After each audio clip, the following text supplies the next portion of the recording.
99 news అనుక్షణం ప్రజల కోసం.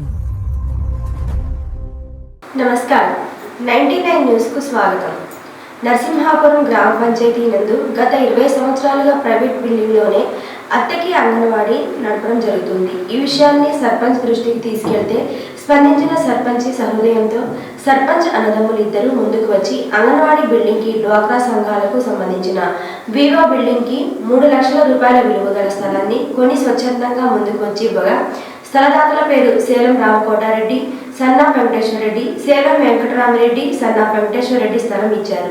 ఇటువంటి విషయానికి ముందుకు వచ్చి స్థలదాతలుగా స్థలాన్ని కొనిపెట్టిన సర్పంచ్ అన్నదమ్ములిద్దరికీ నర్సాపురం గ్రామ ప్రజల తరపున కృతజ్ఞతలు తెలియజేశారు. దీనికి సంబంధించిన అగ్రిమెంట్ను నరసింహాపురం సెక్రటరీకి ఏపీఎం హరినారాయణకి అందజేశారు. అనంతపురం జిల్లా కదిరి టౌన్కి చెందిన ఆత్మరెడ్డి భార్య శస్త్రచికిత్స చేయించుకుని ఇంటి దగ్గర విశ్రాంతి తీసుకుంటున్న విషయం తెలుసుకున్న వైసీపీ రాష్ట్ర కార్యదర్శి పూల శ్రీనివాసరెడ్డి వారసుల గృహానికి వెళ్లి ఆరోగ్య పరిస్థితి తెలుసుకుని పరామర్శించారు. ఈ కార్యక్రమంలో ప్రజాప్రతినిధులు, వైసీపీ నాయకులు, కార్యకర్తలు పాల్గొన్నారు. కర్నూలు జిల్లా ఆలూరు నియోజకవర్గం హోలుగుంద మండలం కోగిలతోట గ్రామంలో గోపాల్ రెడ్డి అమ్మ రంగమ్మ అనారోగ్యంతో మరణించారు.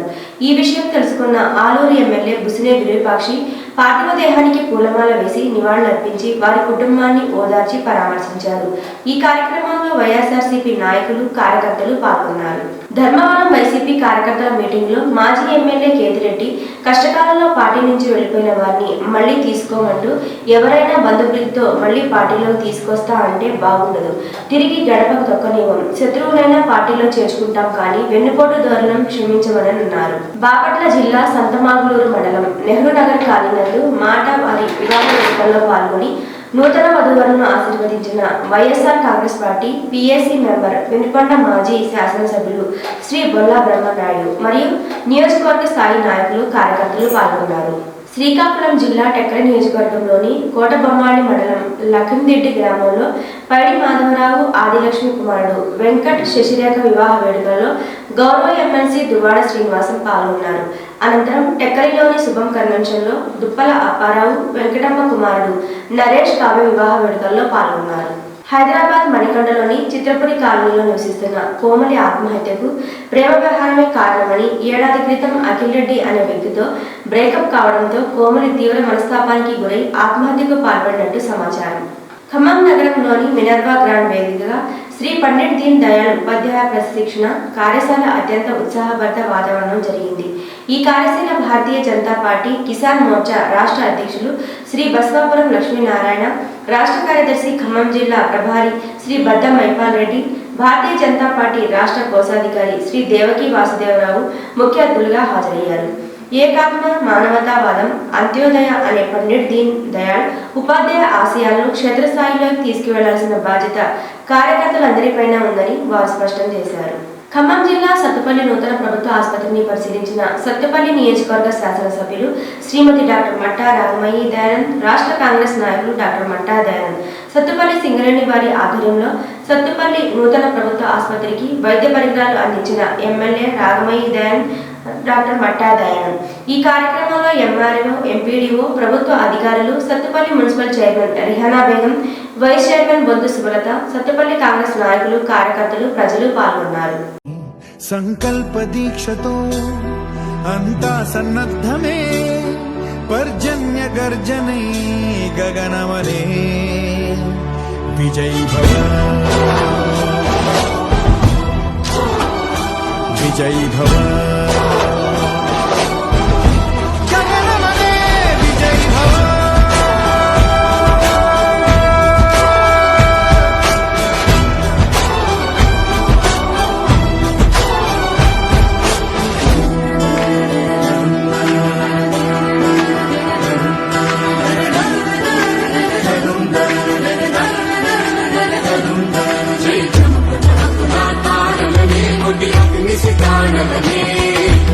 ఖమ్మం జిల్లా సత్తుపల్లి పట్టణం కల్పతర్ రోడ్డుకు చెందిన రామిశెట్టి శ్రీనివాసరావు ద్వితీయ కుమార్తె పవన కుమారి వివాహ ప్రధాన కార్యక్రమంలో నూతన వధువును ఆశీర్వదించిన రాష్ట్ర కాంగ్రెస్ నాయకులు డాక్టర్ మట్టా దయానంద్ విజయ్ కుమార్.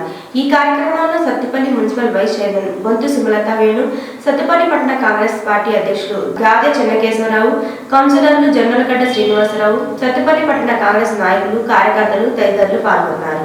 సీనన్న అని ఆయన కోసం తిరిగి 10 సీట్లు గెలిపిస్తే మమ్మల్ని బతకకుండా చేశాడు.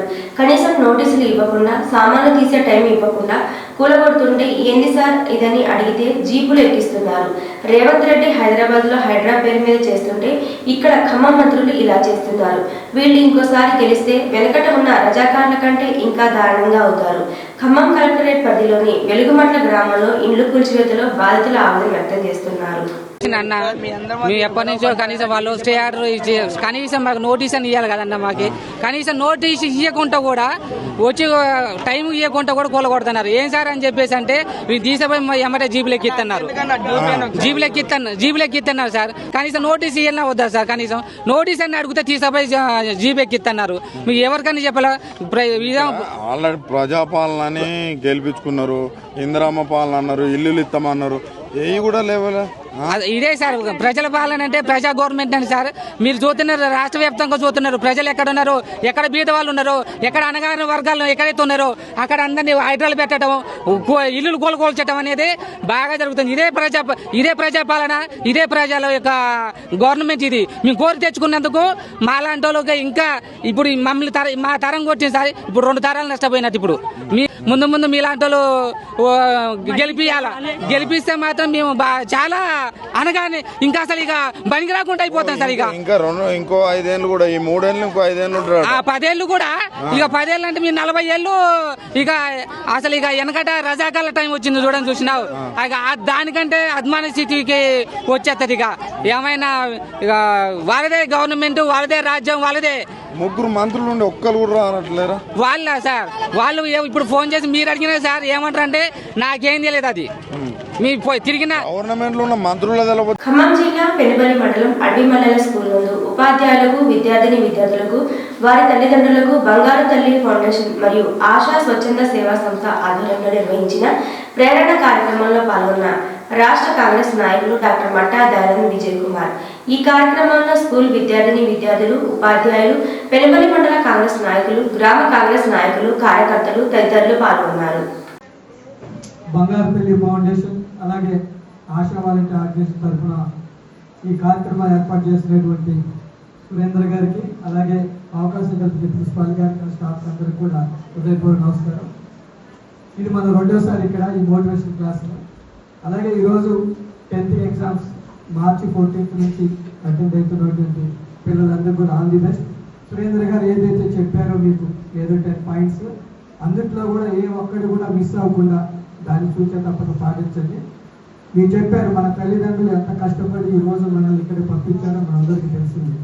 ఆ తల్లిదండ్రుల పేరు, అలాగే మన ఎమ్మెల్యే గారు రాఘవయ్య గారి పేరు కూడా నియోజక వ్యాప్తంగా, రాష్ట్ర వ్యాప్తంగా మీరు మంచి పేరు తీసుకురావని చెప్పి మనస్ఫూర్తిగా కోరుకుంటున్నాం. అలాగే ప్రిన్సిపాల్ గారు కూడా మీకు వచ్చే ఫస్ట్ ర్యాంక్ కానీ సెకండ్ ర్యాంక్ కానీ ప్రిన్సిపాల్ గారు కూడా చాలా ఉపయోగకరం. స్టేట్ లెవెల్ కానీ సాధించినట్టయితే మళ్ళీ ఇంకొకసారి సురేంద్ర గారు చెప్పినట్టు ఖచ్చితంగా మళ్ళీ నెక్స్ట్ ప్రోగ్రాంలో మనందరం కలుసుకుందాం.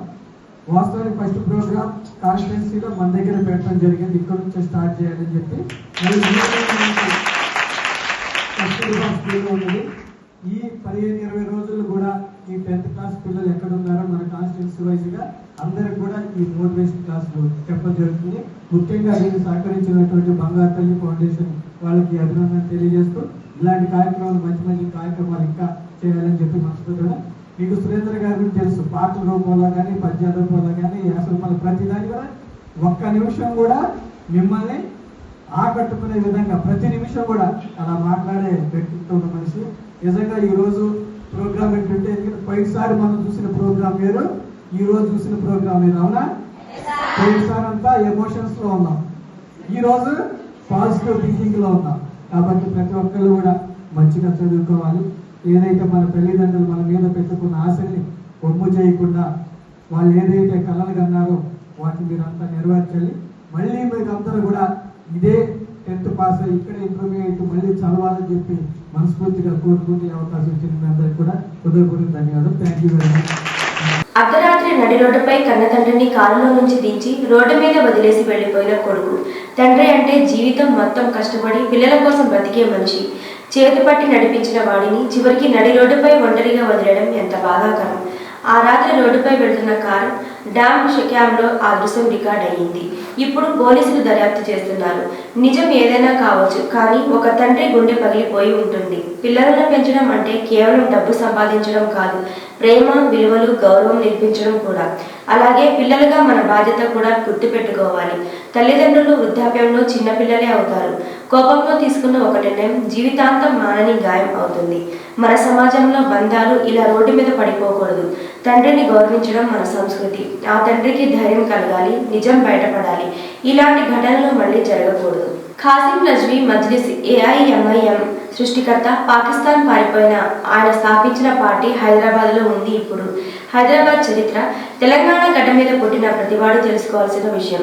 నిజాం ఉస్మాన్ అలీ ఖాన్ ఆసిఫ్ ప్రభుత్వానికి వెన్నుదన్నుగా నిలబడేందుకు, ఇక్కడి ప్రజలను ఊచకూత కోసేందుకు లాతూర్ నుంచి వచ్చిన పరమ దుర్మార్గుడు ఖాసిం నజ్వీ. ఖాసిం నజ్వీ ఆధ్వర్యంలో ఉన్న మిలిటెంట్ గ్రూప్ నిజాం అనఫిషియల్ సైన్యం రజాకార్ల పేరుతో చలామణి అయ్యేది. రజాకార్లు ఎంతటి రాక్షసులు అంటే ఈ రోజుల్లో మన ఊహకు కూడా అందనంత అక్రమంగా నిజాం నిర్దేశించిన పన్నులు ఉండేవి. పన్నులు చెల్లించని వారి గోర్ల కింద మాంసం కత్తితో కోసి గోర్లు ఓడవేకేవారు. భర్తల ముందే భార్యను అత్యాచారం చేసేవారు. భార్యల ముందే భర్తలను నరికి చంపేవారు. భర్తల ఆచూకీ చెప్పకపోతే పిల్లల వాళ్ళను పైకి ఎగరేసి కత్తికి గుచ్చి చంపేవారు. ఆ రోజుల్లో రజాకారులను చూసిన వాళ్ళెవరూ బతికిన దాఖలాలు లేవు. రజాకార్ల సైన్యం గుర్రాల మీద ఊళ్ళ వెంట పోతుంటే అంతా భయంగా తలుపులేసుకుని చిన్న చిన్న సందుల్లోంచి చూసేవాడు. రజాకార్లు వెళ్తున్న సమయంలో ఎవరైనా రోడ్డు మీద కనిపిస్తే వాళ్లను గుర్రాలకు కట్టి ఈడ్చుకెళ్లి పాశవికంగా హత్య చేసేవాడు. రజాకార్ల అండతో ఆఖరి నిజాం హైదరాబాద్ సంస్థానాన్ని పాకిస్తాన్లో కలిపేందుకు లేదా స్వతంత్ర రాజ్యంగా ఉండాలనే గట్టి ప్రయత్నం చేశాడు. నిజాం తరఫున రాయబారానికి ఢిల్లీ వెళ్లిన ఖాసిం హైదరాబాద్ను భారత్లో కలపాలని చూస్తే ఇక్కడ ఉన్న 1 కోటి మంది ప్రజలను ఊచకోత కోస్తామని బెదిరించాడు. నీకు 2 భార్యలు 6 పిల్లలు మాత్రమే ఉన్నారు, కానీ మీ నిజాంకు 10ల సంఖ్యలో భార్యలు 100ల సంఖ్యలో పిల్లలు ఉన్నారు. వారందరూ భద్రంగా ఉండాలని మా కోరిక అని రివర్స్ పంచుతో పటేల్ ఖాసింని హెచ్చరించాడు. 1948 సెప్టెంబర్ 13 వరకు రజాకార్ల దుర్మార్గాన్ని హైదరాబాద్ సంస్థానం భరించక తప్పలేదు. భారత ప్రభుత్వానికి సహకరిస్తే నిట్ట నిలువున ప్రాణాలు తీస్తామని రజాకార్లు హైదరాబాద్ సంస్థానంలో ఉన్న ప్రజల్ని బెదిరించారు. దాదాపుగా 32,000 మంది స్థానికులు సికింద్రాబాద్లోని మిలిటరీ కంటోన్మెంట్లో ప్రాణభయంతో తలదాచుకున్నారు. ఆఖరి నిజాం 1948 సెప్టెంబర్ 17న హైదరాబాద్ సంస్థానాన్ని భారత ప్రభుత్వానికి స్వాధీనం చేసిన తర్వాత రజాకార్ల సైన్యంలో చాలా మంది పాకిస్తాన్కి పారిపోయారు. ఇక్కడే మిగిలిపోయిన వాళ్ళు మాత్రం గెడ్డాలు తీసేసి మామూలు పౌరులు కలిసిపోయి ప్రాణాలు దక్కించుకున్నారు. దొరికిన రజాకారులను భారత సైన్యం చంపేసింది. ఈ వార్తలు ఇంతటితో సమాప్తం. 99 న్యూస్ అనుక్షణం ప్రజల కోసం.